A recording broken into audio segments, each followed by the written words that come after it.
जित्तू भैया और साधनी जी है यहाँ पे।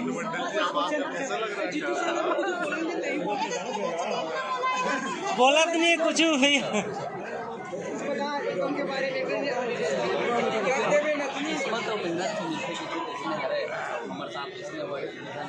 बहुत दिन से मेहनत करत हूँ, लगभग हमारे 5-7 एल्बम साइन में हवे डबल मया दे हो अभी एल्बम आए हमारे।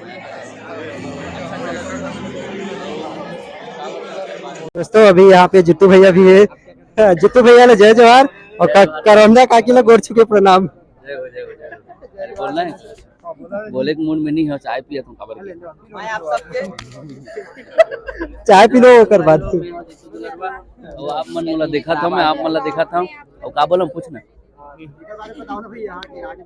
नहीं। बहुत अच्छा लगा था, बहुत सुघर प्रोग्राम है और चाय पियावत है सब।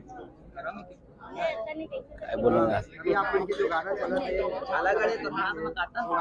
ओकर बारे में एकदम बिंदास बोलूँ बाद में। अभी कार्यक्रम बहुत सुघर चलत है और मैं घूमे बर आया हूँ, बढ़िया लगत है। भैया जी अभी चाय पिया रहे थोड़ा दोस्तों के लिए कम बोली से बाद में अपन से बातचीत करवाऊँ।